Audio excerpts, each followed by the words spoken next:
Hello, guys. Welcome to the webinar. Today's webinar, we're just going to give everybody a minute's opportunity to join. So just bear with us for a minute or so.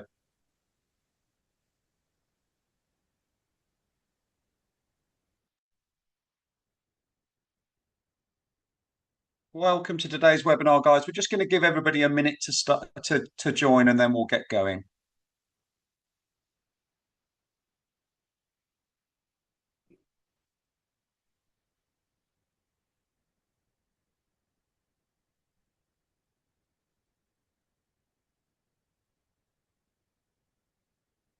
Okay, guys, we're just going to give everybody till 12:01 to join. I can see people joining, so going to give as many people as an opportunity as possible. So 10 seconds, I would say, and then we'll start. Okay. So welcome to today's webinar, Even. So this is the sixth webinar as part of a seven webinar series. So today we're covering the subject of cloud and Copilot versus specialist legal AI tools. So obviously a subject that's really of the moment. And even Sarah posting today on LinkedIn that we need to keep up with what happened yesterday, let alone a couple of days ago when we did our prep call for the session. So, what we're going to cover today. So, next slide, please, Dave. Just to let you know, we've got Dave pulling the strings in the background. So, if anything goes wrong, it's Dave's fault.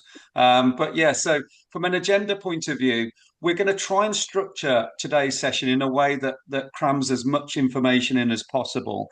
Just to forewarn you that the prep session ended up taking an hour and 50 minutes rather than our normal 30 minutes. So that shows how much information there is to digest and how much there is to talk about. But we've tried to create a structure where we can cram as much in. So to begin with, we're going to talk through where we think law firms are at the moment in terms of AI. We're going to try and tap into the emotion of it, as well as the decisions around tooling to understand, how people are feeling. Is there a bit of FOMO? Is there also a bit of analysis paralysis in certain scenarios that are holding law firms back? We're then going to talk about a framework that we can use to assess where the various tools are at the moment. And that's a framework that focuses both on capability and durability in terms of, what can this tool set do for a law firm, but also is this tooling going to be around in 2 or 3 years? Or does it have a moat or a layer that's going to be eaten up by the tooling in the meantime? So Sarah's going to talk us through, kick that section off with us, so that we can set the scene as to what this framework's all about, and we're going to share a slide, and then we're going to work together to discuss where the various tooling types sit within that hierarchy of capability. Then we're going to talk about, place all that. So that's the heart of what we're going to do today. And then we're going to talk about adoption. Adoption is, as we know, we've all been parts of legal tech implementation projects over the recent years. And we understand that, having great tooling is only part of the challenge. You've got to get people using it as well. So, next slide, please, Dave. So the actual seven part webinar series that we've been running has been based around what we've coined in Nexion as the legal modern workplace. We've covered in previous sessions case and practice management needs and requirements and where the landscape is right now. We've talked about the 365 and the Microsoft piece. Where law firms need to be, where they're falling short, and so on. And you can see the various segments that we've pinned together to make this legal modern workplace wheel. Well, today we're very much talking about a couple of, probably two or three points we're focused on. Obviously, productivity. We've placed Copilot in that productivity section because it's going to be, a key aspect for law firms to use to be able to increase productivity. But also, it's of course in that case and practice management piece. And we're going to talk to Ziad about how Kanuni, his tooling, very much sits within that section, as well as giving that capability around productivity. And of course, we're going to talk about security and so on and so forth. But today, I've already mentioned their names. But next slide, please, Dave. To intro our two guests today, we've got Ziad Ahmed, who is a serial entrepreneur and a very impressive guy. Hence our 1 hour and 50 prep call when we were diving deep on his Kanuni tool. So he's the co-founder of Kanuni, which I'm learning more and more about as the months go on. The capability of this platform more than a tool, and I think that I'm comfortable saying a platform rather than a tool, because it's not just solving a narrow task within a law firm, but it's touching across many parts of legal processes. And then we've got the legend that is Sarah Blair. So Sarah's been within legal for over 2 decades. It says over a decade there, but I think we're doing a disservice. Over 2 decades, both, a great background in house that's gone from first line, second line, third line on the service desk, all the way to IT director, transformation leader, and now very much an AI adoption expert. So cool, brilliant. Thanks for joining. If you stop sharing, Dave, we'll get started. So yeah, as we said, to start off with, Sarah, where do law firms find themselves at the moment in terms of, when you're speaking to law firms, how are they feeling emotionally about AI? Do they feel they're making progress? Hi Matt. Hi everybody. Thanks for having me. I've got my own moat behind me because never in such a short period of time have I talked about moats so often. So I thought we'd bring one along. Um, it's funny because I think I'm on a career break at the moment, so I'm really lucky. I've had a few months off, and so I've got the time to look, and it's just been hold on for the ride. What a time to be alive. But I think we all live, my peers and probably you Matt and Ziad as well, we kind of live in a bubble. We're on LinkedIn, we're talking about moats and all this kind of stuff going on at the moment, and we're really excited. But actually in that bubble, it's not quite what's going on out there in the real world. So I think, the constant talk at the moment of Claude, how sexy Claude is. I'm snogging Claude at the moment, but I'm probably going to marry Copilot. We're talking about MCP, open source, we're talking about harnesses and moats, we're talking about forking open source software and agentic AI. And I think the pace is absolutely relentless, even for us in that bubble where I've got time to keep up. I think for the average partner in a law firm, IT director in a law firm, remembering that, I used to have a full-time job as well as, trying to keep up with what's going on in AI and often having innovation as well. It's actually exacerbating a lot of issues we've already had. So I think the summary would be excitement with a side of paralysis, actually is what I'm actually feeling as well. And I'm sure, it's much harder when you haven't got the time that I've got. But I think and talking to a lot of my peers, and I've been lucky to have some time recently just to go out and talk to, a lot of my peers about what's going on. There's a real mix of emotions, that it's really hard to keep up. There's definitely FOMO coming from within the firm, from fee earners, from partners, from leadership. We have to do something about AI, so let's go and buy something because surely that's what we need to do. And, nobody has the time for any of this, and it's taking more and more time. So, and I've heard a little bit of dialogue, it's a good job we waited because things have changed so much. So, good job we didn't go out and do something early. There's a bit of skepticism still. I tried Copilot a few months ago and it was a bit rubbish. So, but people don't want to be left behind, but they also don't want to waste money on the wrong things. And I think, we're going to talk about adoption later on, but they're also hearing from people that have put things in that they're not being adopted, the ROI is not coming through. I think the dominant mood that I'm hearing is, look, stop telling me about the tools and tell me what I should do next. And hopefully today we can cover a little bit of that. So I like to use a phrase, random acts of technology in legal, because as Sarah said there, hey, we've got to buy something, so this stuff's happening, we've got to buy a tool, but we've name checked some in the title, so obviously Claude and Copilot, but you've got obviously a plethora of legal specialist tools, and we're going to talk about Kanuni during this session at some point. But you've got your own tool, Kanuni. There's Harvey, there's Legora, and there's these more, focused, task-driven AI tools as well. Yeah, how is a managing partner supposed to make a decision on this? And we're going to talk about how that decision made, but how are they supposed to, demystify everything that's going on? Do you agree with Sarah that there's a lot of emotion, a lot of feelings going on in law firms at the moment?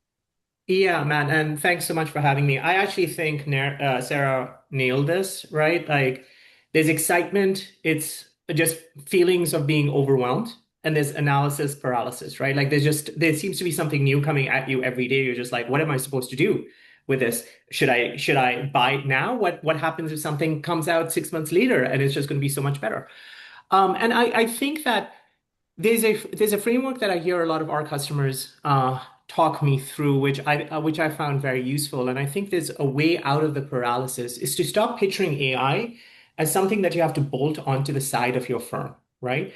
You already have your systems of record, you have your practice management, right? For many people in this room, that might be action, that might be something like Action Step, right? You have your documents, you have your emails, you have that's basically Microsoft 365. So you have all of these systems where your matters already live, and really the point of AI is for you to be able to get access to those matters in a more structured manner, right? So the problem is not necessarily these systems themselves that exist, and you're trying to figure out what AI system should I bolt on to the side, right? It's that a lot of the tools that have come out so far have sat outside of these systems, right? Like they sit in a separate window, they require a separate login. I don't know about you, but I swear if I have to remember one more password, I think I'm just going to scream, right? Like, so when you're disconnected from that matter reality, right? It doesn't necessarily matter what type of clever answers you're going to be getting if they don't actually know the context of how you operate as a law firm, right? And when you're sort of disconnected outside of this ecosystem, not only are you adding on another tool that you have to learn, which let's be real, nobody likes doing that. You're also not giving it the advantage of knowing how it is that you operate, right?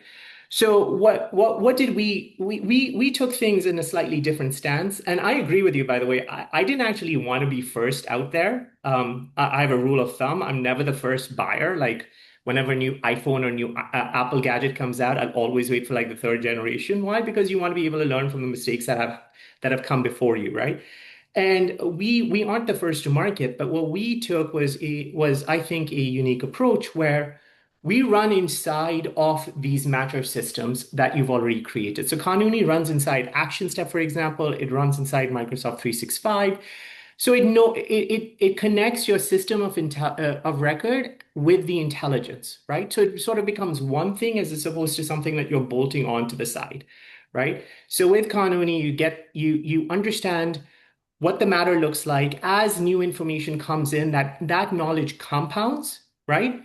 And in this way, you're having that sort of connected experience just makes for things a lot easier from several of the problems that we talked about, including adoption, including whether this is going to be relevant 6 months, 7 months from now, right? And I think that it is important that you need to be able to sort of contextualize what any tool that comes out. It needs to be able to understand how you specifically operate, right? Like what your matters look like. And when you're being thrown all of these like I said, like every week there's a new tool that comes out there, and you're being thrown something that looks really flashy in a demo, and it can produce a really great answer. It's not necessarily doing as good a job because it doesn't understand how you think as an individual lawyer, right? So just coming back to it, I think the paralysis can stop when you stop thinking about this as a bolt-on and start thinking about how you bring it into your core operating processes to begin with.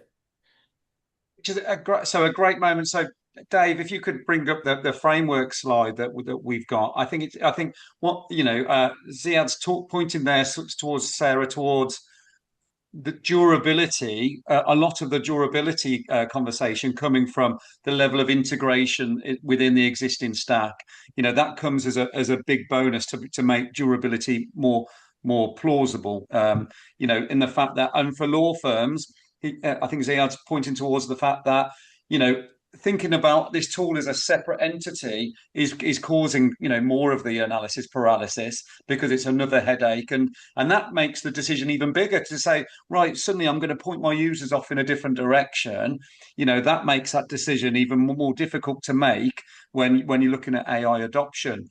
do you want to talk us through the framework? And this is a framework that you've shared with ourselves as part of the prep call, and we just loved it. And the fact that it was a great way to structure the conversation around some of these tools and the potential, Yeah. both in And I capacity think and also for me, it's durability. it's really helped on a number of, a number of areas. But, first of all, it kind of, I love a visual, and it just helps you with that. Where do I even start? With all these words, all these tools, where do I even start? I think understanding how the tools have developed. So there's kind of waves of AI. So I think we're in kind of wave two at the moment, and wave three is kind of coming down the line. And so this has really helped me. Now I can't take credit for this. There's a few versions of this out there. There's one from Iris, IRYS. They've got a great written paper, but I do think the original was from Helen Fan. So if you don't follow her on LinkedIn already, she's doing some great stuff. She's got agents arguing with each other and doing some great experiments out there. But I think this was hers about a month ago. So I really like this.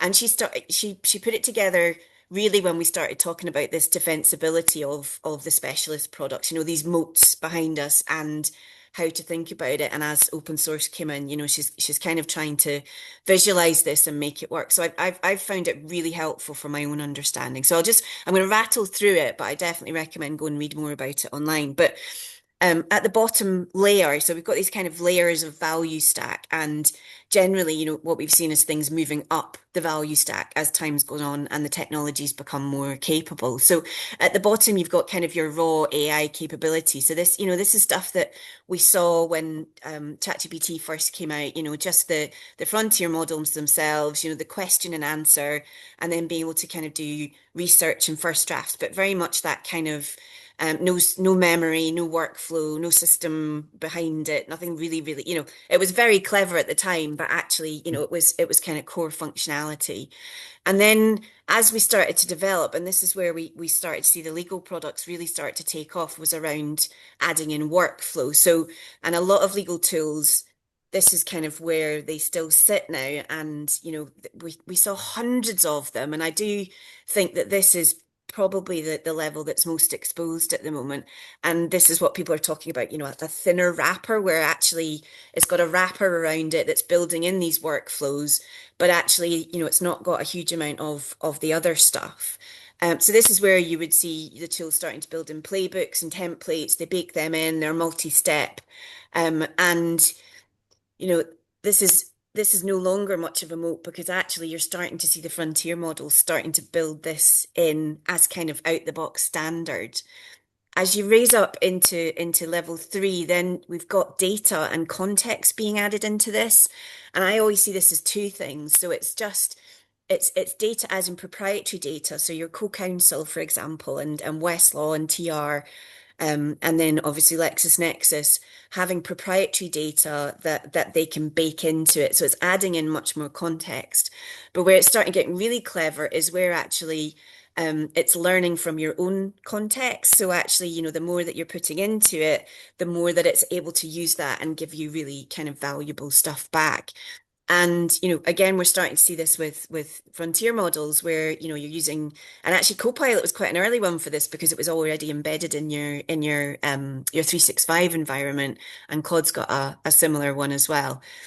So the system starts learning from that and actually starts to understand how you work and how you negotiate and what those patterns are. And instead of you having to teach it like you're having to do on kind of levels two, then actually it starts to teach you as it goes, and it becomes more of an asset than a tool. Level four is where you've got your structure, your system of records. So you start to structure it around a persistent matter state, or your kind of your workspaces built into other tools, and using case data and client data, billing data, all on the same platform. You start to see this be much broader, and it becomes an operating layer, not just an asset, but actually an operating layer as well. Now, level five, I'm not going to talk about because that's actually a whole other webinar and we haven't got very much time today. But this is where you've got kind of things flipping, and you've got firms starting with the technology and the operating layer and building their services around it. And we've also got a little bit on this level. We've got some of the tools actually starting to build in their services around kind of what they sell as well. So just a few things, we're obviously seeing as technology is getting better, we're seeing it rise up the stack. We're seeing kind of the harness taking care of things, so you're not having to give it all the context and the prompts and all the instructions and all the files that you need to give it. So that's just all kind of baked in. Um, it can combine deterministic. So remember, deterministic AI has been around a long time, and it can combine deterministic AI with the generative stuff. So you're actually starting to build in stuff that is safe and is, consistent as you go. But actually, as you go through this, build versus buy, it's really quite confusing because actually you can start to stitch things together. So we've got kind of MCP coming in now and connectors. So you can take a level 4 and you can actually connect it into something below that and vice versa. And what's happening is that everything in the middle, kind of level 2 and 3, is just becoming squished because the frontier models are getting better and the systems of record are starting to bring in AI around what they've already got established. And we saw yesterday's announcement, we saw iManage kind of reposition their platform as a foundational part and a system of record that AI will be built on the top of. So they're definitely kind of coming in at the products down below it. Just a couple of points. Understanding this stack really helps to understand the capabilities. And when you're accountable for outputs, you need to understand which tool you're using and how accountable you can be for its output. So, we've seen lots and lots of hallucinations, in case law in the States, every time somebody makes a mistake now, it's in the news. And I don't know what we did before AI started, and it was just humans making mistakes. But that's just because you're using the wrong tool. You're using a frontier model, a ChatGPT interface to research case law. So actually, you really need to understand something about this. You don't need to understand what MCP is and all these kind of, forking and all these things, but you do need to understand what tool you're using to be accountable for the output. And as I say, the other thing you can use this for is a roadmap. So you'll see the tools started at the bottom and moved up. But if you've not started yet, then you can use this framework to kind of say, right, do you know what? I'll start playing about with the frontier models. Then I'll start building in some workflows. Then I'll start thinking about how I'm adding context to it. And actually then, do I want to go whole hog? I'm going to look at a tool that looks at the operating layer. But it just brings to life some of those considerations. So, Zia, we're gonna talk about Kanuni and the other tools. So we're gonna start placing and deliberating where the tools are on this hierarchy shortly, including Kanuni. But just for now, in terms of that framework, I suppose two questions. Do you agree that it's a good framework to think about in terms of maturity, but also as well, is it useful to separate the business of law and the legal work into two different pots because the tooling that's required or necessary or appropriate for those two pots are quite different. Yeah, so it's interesting. I actually think that that's one of the most useful things we could put on screen, especially given the context of what this webinar is about, right? Because ultimately what it does, it kills a thing that has confused firms for 2 years, which is basically how do you mistake a good demo for a good investment, right? And what do I mean by that is right now, a tool can be a tool which is at the bottom of this stack, right? Like think about all these AI demos that we sat through about 2 years ago. The tool at the bottom of the stack looked like it was magic, right? 18 months ago, it was like all AI could do all of these wondrous things. It's going to be a silver bullet. I think at one point it was debating about how AI is even going to replace lawyers, right? But the fact of the matter is that we fast forward to where we are right now. You realize that a lot of these tools that exist at that bottom layer have now become defunct, right? Like they're just with the frontier models that come in, they've been able to do things a lot better. If you were a thin wrapper on top of with a fancy UX or UI, it doesn't make any more sense. Why would you be going to you as opposed to directly to the frontier models, right?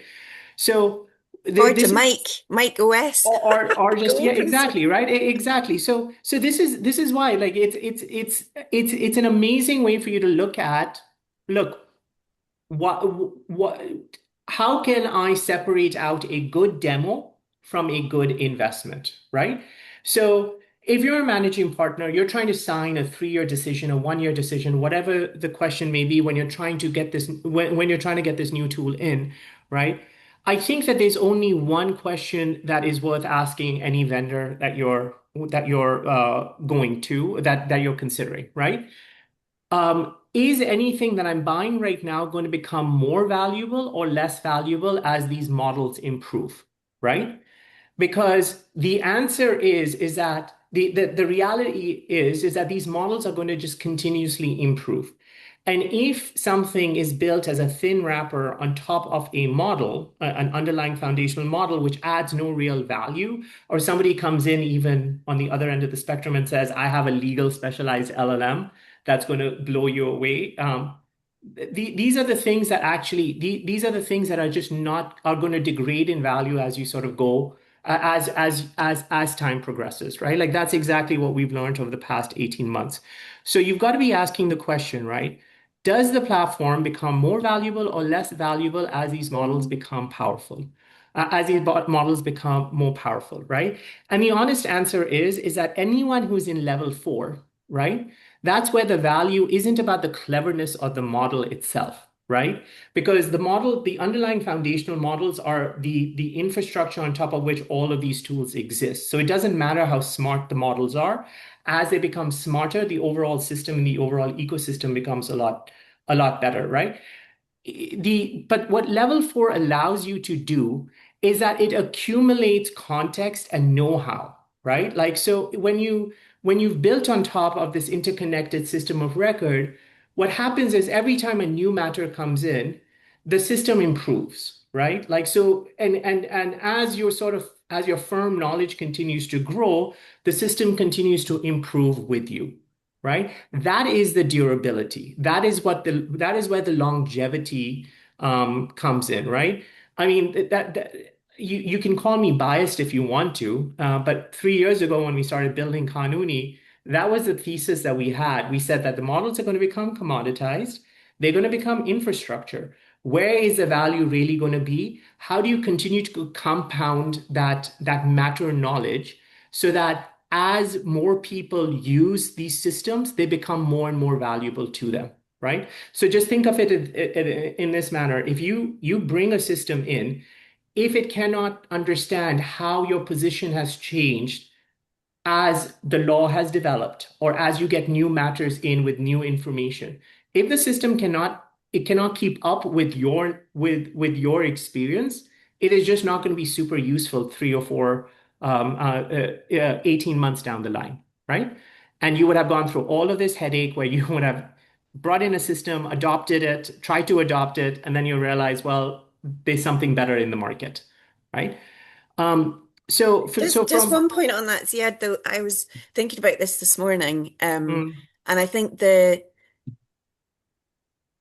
more you are built into a system of records, I was thinking about this on the back of the iManage one, the stickier that is yeah, as well, and the harder 100%, it is to move. So 100%. I think definitely having a combination of tools is probably a really but using it, there's no doubt that using it at that top level is the most powerful, but also it's the level, your iManage, your Clio, your action step with Canary, these are the things that firms change out every 10 years. Yeah, So exactly. actually we No, need to really consider how, so I think actually the fact that the Action Step Kanuni partnership's really good, whereas yeah. actually some of the bigger players where they are the system of record squeezing down the stack does Hmm. make them a lot stickier as well. You use the word value, and I love that. I love that. It's one of my favorite words because I do think at the moment we're struggling to get really clear answers to those questions from a lot of the suppliers themselves. What is the value? What is your moat? What is, what's that going to look like? And even seeing now some of these providers are built on Anthropic, so they're building their platforms on top of Anthropic, but then they're doing MCP and they're connecting their tool back into Harv into Claude. So actually Hmm. you've got kind of them squeezing themselves almost, and Yeah, that yeah, that's a yeah. really interesting one I thought as well in terms of where are things on the stack. Matt, I don't know where things are on the stack because when you start to break it Well, down, this is the thing. Do you know? Oh, so just to jump in a second, I'm just conscious of time as well. So just to let everybody know, we were aiming for 40 minutes. It's realistically going to be 50. Just to point out from a housekeeping point of view, we've put the AI stack diagram in the chat. And please feel free to ask questions. I always forget to say that bit. Ask questions. So just to think about this tooling and kind of go through them a little bit. If we talk about, let's just talk about those frontier models plus Copilot a little bit first, and then we can talk about not just Kanuni but also Harvey and Legora and those kind of those more first movers or those larger brand names. So Sarah, just to start with yourself, Copilot and Claude, where would you put those? Copilot, bracket it with OpenAI with Copilot in the front. Where would you put on that hierarchy? And Claude for legal, is that showing that the frontier LLMs are going to keep pushing upwards? Totally. So, I think Copilot used to be just pure level one, and I think most people were underwhelmed using it, and quite rightly so, to be honest, because it was really level one with a bit of context in your 365 environment, and that was probably the main thing it had going for it then. And 6 months ago, I always talk about the business of law versus the practice of law work. So, the practice of law works kind of harder in a lot of ways because it's so built into the business model, the billable hour, all these types of things. But business of law stuff, I would have said go Copilot, use it for all the business of law stuff you could actually go for, and maybe for practice of law tasks, leave that to, one of these more specialist products. And I actually think that has completely changed with what's come out in this kind of wave two stuff because of and I'm actually just going to bunch Claude and Copilot together now because Copilot itself's really nice, but Copilot Co-work, which is still in Frontier, so it's very early stage, but I've been using it for the last few weeks. It's actually blown my mind, and I think both of them together are actually changing that picture. And I think now you could actually definitely start to look at these in terms of practice of law work. They're multi-step, they perform the work rather than just giving you advice or, taking instructions. And, I think actually either of those flavors now has moved up into level three. And obviously you'll have seen all the plugins that have come out, Claude for legal, all this type of stuff. Those skills, they are transferable-ish into Copilot Co-work. And then you've obviously got the benefit of using that within your Microsoft environment as well. And I think they're a really strong, they're not perfect. Even Anthropic themselves say don't use them out the box. But the point is you can then run multi-step workflows within these tools, and you can take these skills and you can just say, no, that's not how I'd write, in plain English, that's not how I'd write clause 4. And my position on, an SPA is different from this. So actually I'm gonna tell you about that, and I'm gonna get you to rerun it. And these things become really, really powerful. And I think between projects in Claude and Microsoft 365 context, you've then got kind of all that contextual layer, and a meaningful data layer, and you've got then MCP coming in as well. So I think it's not build or buy anymore; it's stitch. So I'm actually really excited about what the frontier models will do, how quickly they'll rise up this stack. Anthropic are clearly making a push for it. You've got, 20,000 people at the webinar, Freshfields taking on Claude for business.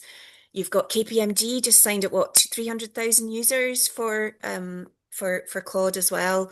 And I think lawyers apparently are the most active users. So, Claude itself is much more powerful and I think much, quite sexy. But as you say, I'm more excited about the Microsoft stuff. And I do think now you can actually genuinely look to use them with the right governance and for the right tools, for the right tasks, for more of the kind of the practice of law tasks than we would have done before.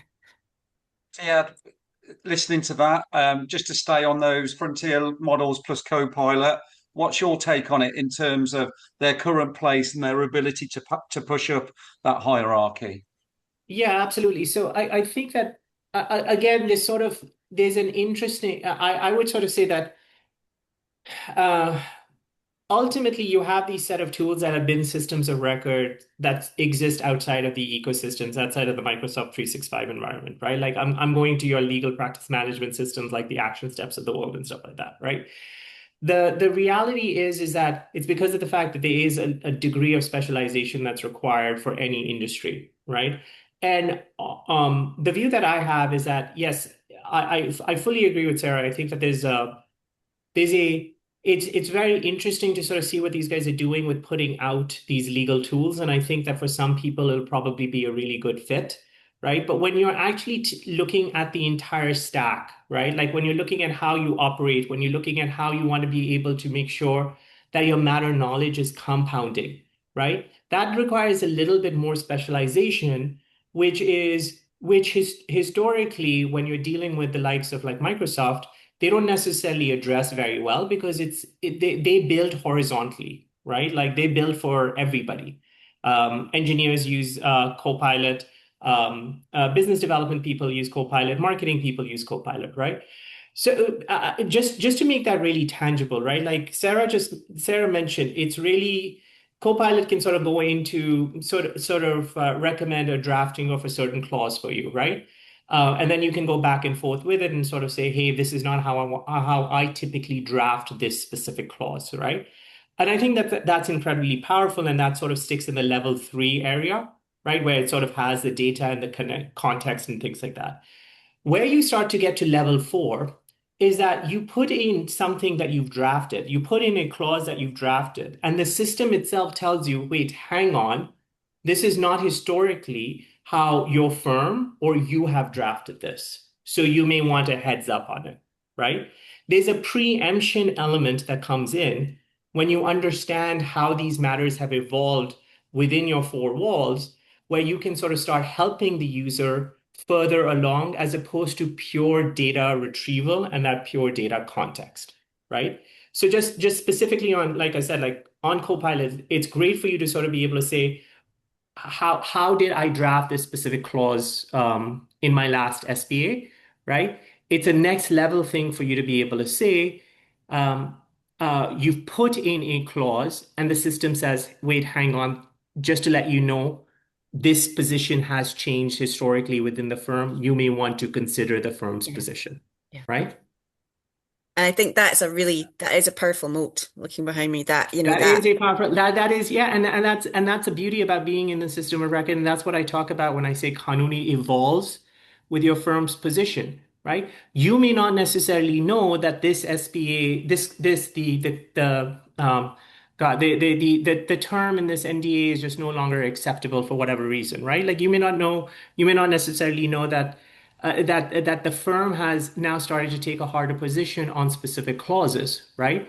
Um, the true durability again, it sort of comes back into that value that your AI system can get you, right? Like any AI system can, well, a lot of AI systems now can retrieve that data for you, right? Like you talked about, Sarah, with MCPs, with connectors, that's just data retrieval. yeah, That's, that's kind of table stakes right now. But if a system can actually, while you're doing your task list, right? Like while you're working on a matter or a document, will say, hang on, just to let you know, your firm's position on this specific clause has changed. You may want to consider that, right? Or even like take it a step further, which is something we're very proud of. When you walk in, the system can tell you, by the way, these are the matters that you're working on. These are the documents you need to review. These are the documents you need to draft. These are the emails you need to reply to. And here's a little bit of context to exactly what you need to do in each one of these, right? It's a preemption process almost. Matt, just before we finish on moats, I love talking about moats. Um, Obviously capability and value are just some of the moats, but actually, there's a lot of chat on LinkedIn about, other things that a moat might be. And obviously there's, support. There's actually having legal engineers come in and work with you on these things. It's much easier now, but how many fee earners have got time to actually, build their own skills? So, giving a balanced view of these things, there are definitely it's more than just capabilities now. And I think that's where we're going to see the legal providers, double down on the value that they bring. And, I think the token question, obviously there's another word that we're throwing about an awful lot, but what's built into these things at the moment is kind of an all you can eat. So, really expensive product, lots and lots of expertise built in, bit of marketing probably in there, but actually, that an all you can eat method of using these tokens. If you've ever signed up for the £20 Claude subscription and seen how quickly you pile through that when you start shoving everything in it to give it the context it needs, then actually, that in itself, but nobody knows what that's going to look like in a few months because, the economics of it are actually quite mind-boggling when you start to look at how these companies look at their tokens and how they use that. So, and I think that's probably a theme that, should run through all of this at the moment. I didn't know yesterday what's happened today. I'm trying to keep up. Everything's changing. And so I think, again, that emotional part, don't worry, don't worry about all of this. You don't need to understand what all these things mean. And it is going to continue changing. And as wave three comes along, kind of in the next couple of years, it's all going to change again. So, I think that's kind of reassuring. I think on the tooling, just to finish off on the tooling, I don't think that, it's not about who wins and who loses anymore. It's maybe about what belongs where. So actually, tools are not the problem. It's clarity on kind of where they belong and what you should use for what, is probably a more important thing to think about rather than, well, I bought that last year and I've spent a lot of money on it. Have I made a mistake? It doesn't matter because it's all going to change again. So just try not to get locked in to these things and actually, just consider that what is real today won't be the same.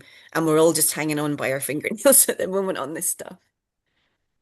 The evolution is obviously key. I mean, let's touch a bit upon Harvey and Lagora as part of this, but the evolution is key in the fact that MCP, for those that don't understand what MCP is, it just, as Ziad said, it allows the LLM to connect into your repository of documentation or your PMS or whatever it may be to retrieve data.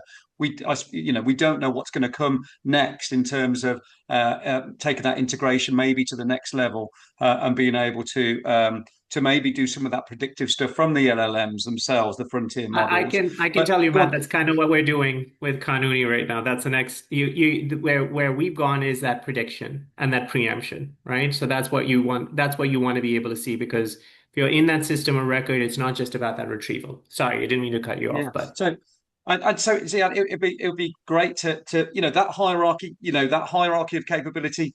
Please give your comments. It's an opportunity. Of course, you're biased, and we love that bias. mm, But I think that biased position is in a strong position, to be fair, and it comes from strength, not in some of the capabilities, but also some. I mean, there's some things that we haven't talked about yet: the compounding capability, and also the fact that to talk about Sarah's point about token usage. I loved a point that you've made to me previously, in the fact that AI can't be used for everything. So you need some traditional machine learning and some great traditional architecture in there, because you don't want to be using AI for some tasks that it's not required because of that token usage.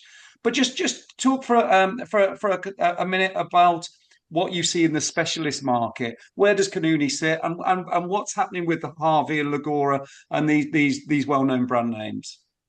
yeah. So what I see in the market is actually very interesting, where everyone's moving towards just like what Sarah said, going up the stack to try to get to level four, right? So if you look at it, Harvey, Lagora, all of them, they kind of just started as a separate. You have a separate interface. You're riding on the same frontier models. The Harvey Lagora don't ride on a different model than anybody else. They use OpenAI, they use Anthropic, they use the same models everyone else does, right? And typically, the way that Harvey works is that it's a vault situation, which is basically you get to upload specific documents, right? And it gives you an answer to that. So it's like very much the same way as you would sort of work with GPT, right? You upload a document, you ask it questions on it, right? That's a very one-on-one sort of style chatbot, right? A chatbot interaction. They also they have started creating connectors to other parts of the ecosystem, so that they sort of are able to retrieve data using sort of that same MCP framework that we discussed. But again, this is sort of like very much like a pull request versus a push request, right? Where you go from the next level is, rather than, again, that's kind of where Kanuni sits. Rather than the lawyer having to ask, what is this clause, right? Kanuni is able to sort of push to you and say, hey, by the way, you have inserted in this clause, just a heads up, this is not how the rest of the firm is operating. That's more a push request, right? And that sort of becomes your next level. And what's interesting is that even the Harveys and the Lagoras and the bigger players in the ecosystem have all sort of recognized that that's where the industry is going. So they're all sort of pushing their way up there. Kanuni just had the advantage that that was our hypothesis 3 years ago. So we just started building for it 3 years ago. Like it's nice to sort of see the market now kind of moving towards what it is that we've built. So a question here, which is a great segue into something else I wanted to talk about, was from a data governance point of view. So the question in the chat was asking about, the vast majority of the technology is US based. We operate in a sector where professional confidentiality, I can just about get that out, is paramount. How do you see this in relation to current regulations within the EU and US? I think just one thing to point out that Sarah talked about the frontier LLMs, combining somewhat into Copilot with Claude now being available through Copilot, and also some of the large firms starting to take up Claude, licenses. At the moment, Claude is doing inference in the US. You can host that privately within AWS Bedrock yourself. And it is, which is the thing that I'm keeping my eye on, it's coming to Azure Foundry later in 2026, which means, we're going to have a bit more data security there. And also it's also going to be available through the 365 ecosystem. So from Ziad, from Kanuni's point of view, where do you stand on that data piece? I'm guessing that's something that you've considered yourself, and what should law firms look for when they're considering a tool and the GDPR compliance of it? Anticipate the regulation as opposed to trying to catch up to it, right? Like that's my view. That's how I've always sort of approached building things.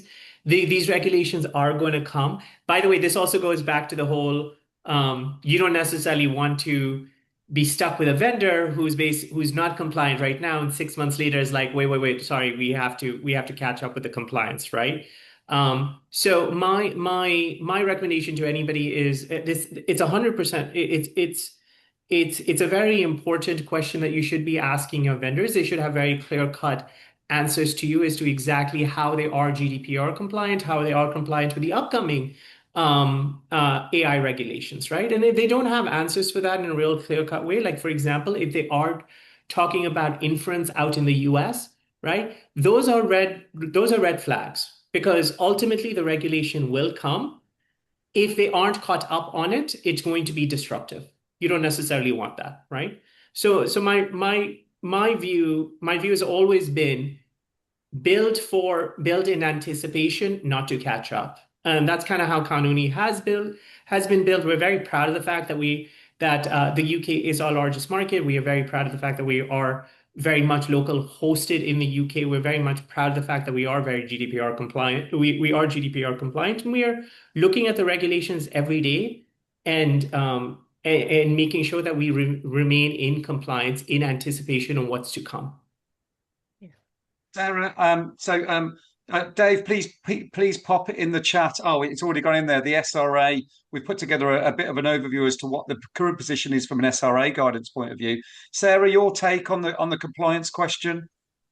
So I think, yeah, we could talk for ages about this, but I'm conscious we're running out of time quickly. Yeah. I think we need to think about governance as an enabler and not a blocker. So that was one of the first things I built in my previous role. Sorry to cut across you, Sarah. Could you segue into adoption as well? Because adoption, it's all very well having these tools. Yeah. If you can't get it, and you are, the master of getting adoption going within law firms across all technology. I'll try. But if you can link those together, we're definitely going to run over, guys. So stick with us. Stick with us. So as far as, in terms of adoption, you need to think about it in three ways, right? You need to think about workflow first and tasks first. So I'll come back to that. Then think about governance, then tools, right? So governance fits in the middle of that, and you should be thinking about tools last, not first. Governance, absolutely. You need to understand your position. You need to have a framework in place. You need to understand what the regulators are saying now and what's going to change with the FCA coming in, the EU Act, if you're acting, in the EU at the moment. But it's all going to change. And I completely agree with Ziad that you need to think ahead, but equally don't let it be a blocker.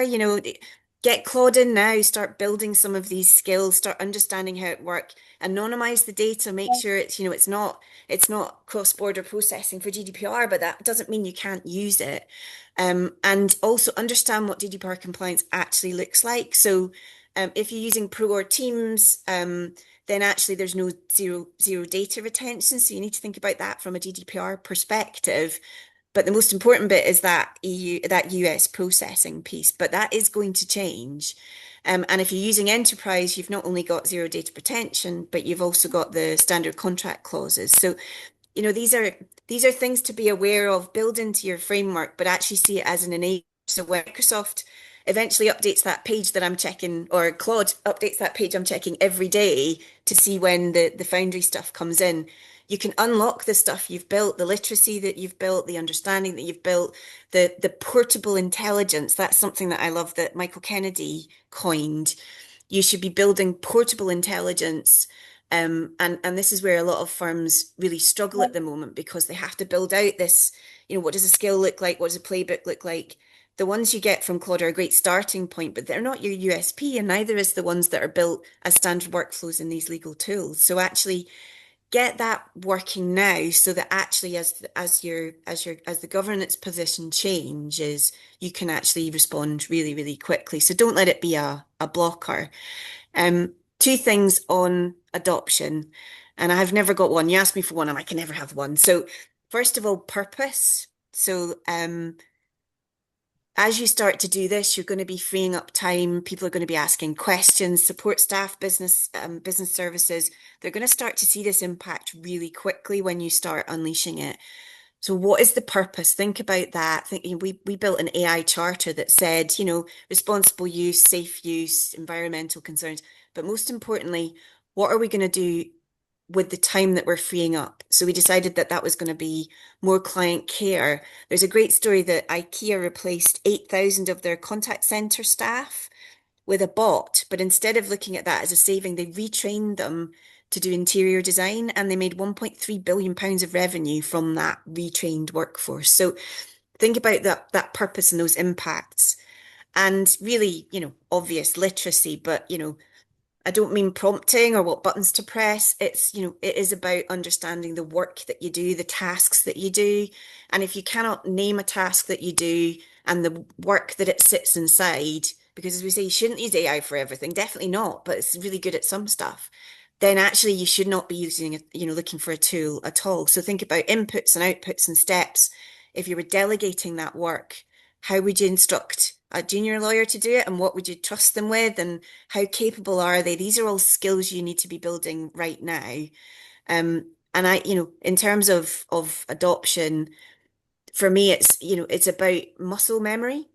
So a pro athlete doesn't just go to one training course and then go and do the Olympics. They train every day. They're pushing themselves every day, but you need to be going in. And I ask co-work today, every day, can you do this? This morning it can do planner. Never did planner before. It can do it today because the agent was released. So every time you're doing something, have a think about, could AI help me with that? And start to think about appropriateness of the tools and what they might do. So I would say literacy is a wider thing about capability, about responsible use, oversight, judgment, but start building that literacy now, even in these new environments, because it's going to be really, really important. So purpose and literacy for my adoption piece, Matt.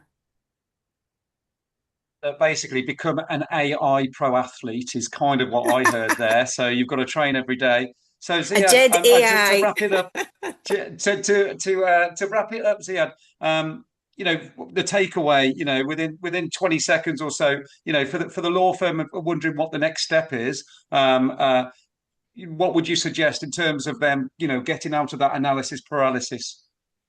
Yeah. So I think that this is actually a great way to be able to frame it with any vendor that you're currently dealing with, right? When you are in discussions with them, right, or if you're in the middle of like a demo or whatever the case may be, pick a matter, right, something that's in mid-flight, and ask it where it stands, right? What's outstanding? What was last agreed upon? What's coming next? And then notice what happens then, right? Do you get a straight answer, or is it Is it something that sounds super generic, right? If the system doesn't have that capability, right, that of being able to answer these questions in a more connected environment, to be able to to know how the person themselves operates, right? Then it is not necessarily, then in my opinion, it is not necessarily the right tool, at least for the legal industry, right? Precedent is the key IP that any lawyer has, right? Like it's their greatest asset. That compounds over time. So any system that you consider needs to know your precedents, needs to know the current state of the precedents, and needs to compound with every new precedent that you bring into the ecosystem. Thank you, guys. We only overran by 15 minutes, so we could have easily gone for another 30 minutes. But just to bring things to a close, David, if you please pick up the slides. Thank you to Ziad. Thank you to Sarah. Absolutely superb. We can talk about this all day. Just a few bit of housekeeping to finish off with. I never normally bring up services slides, but I think it's really relevant in this to actually show through the Nexium portfolio the amount of support services that law firms need in terms of getting this stuff going. So you can see across our AI consultancy and other areas that we help analyze use cases and identify opportunities for AI to be utilized.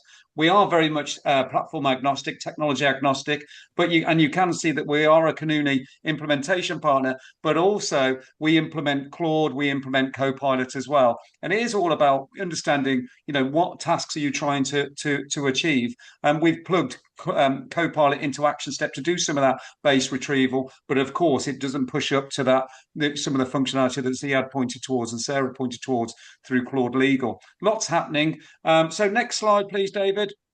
The next session on our webinar. So this is the 6th out of 7. You can check out the previous versions, the previous episodes on our website. Next slide, please, David. The next session is with talking about in this new world of extra complexity but extra possibilities, what support do people need in terms of internal resources and external resources, both in terms of service providers such as ourselves, but also wonderful consultants like Alex and Helen that are going to join me to talk about this. And there's lots of great adoption and training people out there that you can draw on. Next slide, please, David. And this just finish off with what kicked off a lot of these conversations was our white paper, The Legal Modern Workplace, trying to explore how we create a joined up tech strategy that makes the most of fantastic technology and puts it in the hands of your staff. So wonderful. Thanks, Sarah. Thanks for Ziad for joining me. Thanks for having us. Reach out to me if you have any follow-up questions. I am going to be working with Sarah and Ziad a lot over the coming months. So, please reach out to the guys or reach out to myself if you've got any questions And about me too, what Matt. they're up to. I'm on a break, so if anybody wants to have a Zoom coffee and chat through some of this in a bit more detail, I'm delighted to do that as well. So, like Rachel and Ross from Friends, Sarah is on a break at the moment, but available for coffee at any point. Wonderful. Thanks, guys. Thanks for everyone to join us, and take care. Thank you. Thanks. Bye now. Bye bye.